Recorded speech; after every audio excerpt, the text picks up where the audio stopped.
It's happened. In January 2026, the price of gold surpassed $5,000 per ounce. But this video isn't about the price of gold.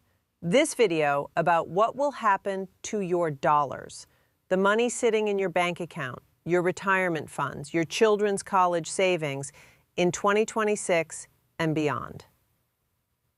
And it's about the collapse of trust and the search for new points of attraction in the world. It's about what happens when the world's reserve currency transforms from a financial instrument into a political weapon. Let me show you something. A chart that hasn't looked like this in 30 years. For the first time since 1996, the year before the Asian financial crisis, before the euro existed, before most of you had email addresses, central banks around the world now hold more reserves in gold than in United States Treasury bonds. Think about that for a moment. The institutions that manage the monetary systems of entire nations have collectively decided that physical metal pulled from the ground is a safer store of value than promises backed by the full faith and credit of the United States of America. This isn't speculation. This isn't fear-mongering. This is mathematics. This is behavior. This is the world voting with trillions of dollars. And the verdict is not guilty, but not trustworthy. Zoom out, way out. Picture a map of the world. In every capital city, there's a vault. In those vaults sit the reserves that governments use to stabilize their currencies, to pay for imports during crises, to defend against economic attacks. For 50 years, those vaults were dominated by one thing: American debt. Treasury bonds, IOUs from Washington. The logic was simple. The United States was the largest economy, the strongest military, the most stable democracy. Where else would you park your nation's savings? But now, look at that map again. In Beijing, in Warsaw, in Ankara, in Brasilia, in Mumbai. Those vaults are changing composition. Here are the numbers. As of January 2026, global central banks hold approximately $4 trillion worth of gold, around 36,000 metric tons of it. Meanwhile, their holdings of US Treasury securities have dropped to approximately $3.9 trillion. The crossover happened quietly. No announcements, no press conferences, just a steady accumulation that accelerated dramatically over the past 3 years. Gold hit a record high of $5,128 per ounce today. It's up over 85% from where it was just 1 year ago, up over 115% since the beginning of 2024. This isn't a bull market, this is a migration, a flight from paper promises to physical reality. The World Gold Council surveyed 73 central banks this year, the highest participation in the survey's 8-year history. 73% of them said they expect dollar holdings in global reserves to decline over the next 5 years. 95% said they expect gold holdings to increase. These aren't gold bugs on internet forums. These are the people who run the monetary systems of sovereign nations. When did we last see gold outweigh treasuries in central bank vaults? 1996, before the dot-com bubble, before September 11th, before the 2008 financial crisis, before COVID, before the explosion of national debt that now exceeds $38 trillion. In other words, we've gone back to the future. Now zoom in, because this shift didn't happen in a vacuum. It was triggered. January 3rd, 2026, 2 a.m. local time, Caracas, Venezuela. Explosions light up the night sky. More than 150 American aircraft launch from 20 bases across the Western Hemisphere. Over 200 special operations forces surge into the Venezuelan capital. Operation Absolute Resolve. By morning, President Donald Trump stands at Mar-a-Lago and announces that Venezuelan leader Nicolas Maduro has been captured and is being flown to New York to face drug trafficking charges. The United States has just invaded a sovereign nation to arrest its leader. Think about how this looks to the finance minister of a country whose policies Washington doesn't like.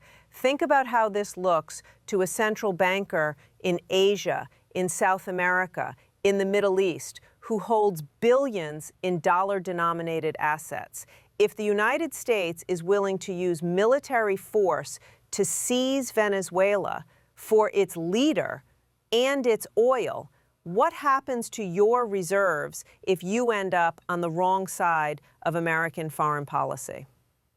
3 days later, on January 6th, the White House issued a statement about Greenland, a territory of Denmark, a NATO ally. The statement said President Trump was discussing a range of options to acquire the island. Of course, the press secretary said, utilizing the U.S. military is always an option at the commander-in-chief's disposal. A NATO member, the world's oldest military alliance, and the United States is publicly discussing military action against a fellow member's territory. European leaders scrambled. 7 nations, France, Germany, Italy, Poland, Spain, Britain, and Denmark, issued a joint statement. Greenland belongs to its people. Denmark confirmed that a 1952 standing order remains in place. Danish soldiers in Greenland are legally obligated to defend their territory. They would shoot back. At his Mar-a-Lago press conference, Trump was asked about preserving NATO or seizing Greenland. His response? It may be a choice. This is what the German Taxpayers Association was referring to when they warned that storing Germany's gold reserves in America under Trump was very dangerous. Germany has 1,236 tons of gold, worth over 164 billion euros, stored in the Federal Reserve's vaults in New York. Italy has 43% of its gold reserves stored in the United States. If you were advising these governments, what would you tell them? Buy more gold, store it at home, and do it quietly. Which is exactly what they're doing. But Venezuela and Greenland are just the kinetic actions. The economic warfare is even more corrosive to trust. In August 2025, President Trump raised tariffs on Canadian goods to 35%. Last week, he threatened 100% tariffs, essentially a complete trade blockade, if Canada proceeds with a trade agreement with China. His words, if Governor Carney, referring to Prime Minister Mark Carney, thinks he is going to make Canada a drop-off port for China to send goods and products into the United States, he is sorely mistaken. Canada, America's largest trading partner. $3.6 billion in goods and services crossing the border every single day. And the president is threatening to destroy that relationship because Ottawa wants to diversify its trade portfolio. Earlier this month, Trump announced tariffs on 8 European countries: Denmark, Norway, Sweden, France, Germany, the United Kingdom, the Netherlands, and Finland for opposing his acquisition of Greenland. 10% immediately, 25% by June. His justification? These countries had journeyed to Greenland for purposes unknown. This is a very dangerous situation for the safety, security, and survival of our planet. The purpose was known. It was a military exercise. NATO allies practicing Arctic operations. This is not normal statecraft. This is the weaponization of economic policy. When tariffs are used as punishment for political disagreements with allies, not adversaries, allies, the dollar becomes a tool of coercion, not commerce. And every country on earth is taking notes. BRICS nations, Brazil, Russia, India, China, South Africa, and their expanding membership have accelerated discussions of an alternative settlement system, not to replace the dollar overnight, but to have an escape route when Washington decides your policy doesn't align with American interests. Morgan Stanley's analysis confirms what central bankers are doing privately. In the event of geopolitical divisions, alliances are shifting reserves away from the dollar by approximately 30 percentage points. 30 points. That's not a rounding error. That's a tectonic shift in global finance. Now, let's look inside the house. Because the threats to dollar dominance aren't just coming from outside, they're coming from Washington itself. Federal Reserve Chair Jerome Powell's term expires in May 2026. President Trump has been clear about what he wants: a replacement who will cut interest rates aggressively, regardless of what inflation is doing. His words, posted on Truth Social in December: "Anybody that disagrees with me will never be the Fed chairman." That's not a policy preference, that's a loyalty test. The leading candidates include Kevin Hassett, the National Economic Council director, who has argued that the Fed needs to cut rates dramatically because artificial intelligence will somehow put natural downward pressure on inflation. Hassett is described in prediction markets as the loyalist choice. In recent weeks, Trump has called Powell too late, a fool, and threatened to sue him over the renovation of the Federal Reserve's headquarters, a project that has run over budget. The Justice Department has even subpoenaed Powell over the renovation. When asked if he might fire Powell before his term ends, Trump's response: "Maybe I still might." The Federal Reserve's independence is the cornerstone of dollar credibility. It's what separates the American currency from those of banana republics, where the central bank prints money at the president's command. If the next Fed chair is chosen for loyalty rather than competence, if monetary policy becomes an extension of political goals, markets will price that in, and they're already starting to. The US dollar index, which measures the greenback against major currencies, fell nearly 10% in 2025. That's the worst performance in over 50 years. Against the euro, down 13.5%. Against the Swiss franc, down 14%. Foreign investors hold over $30 trillion in U.S. assets. European investors alone hold $8 trillion in American bonds and stocks. According to Morgan Stanley, just over half of those holdings aren't hedged against currency decline. If those investors start adding hedges, which really means selling dollars, the decline accelerates. Here's what's happening inside the American financial system. National debt, as of early January 2026, $38.43 trillion. That's up $2.25 trillion in just 1 year, growing at a rate of $8 billion per day, over $92,000 per second. Let me say that again. Every second you watch this video, the national debt increases by $92,000. The interest payments alone now exceed $1 trillion annually, more than the United States spends on national defense. Nearly 1/4 of those interest payments flow to foreign countries, including China, building their economies instead of ours. The M2 money supply, the measure of cash and easily accessible deposits, reached $26.7 trillion in 2025. That's an increase of $1.65 trillion in a single year.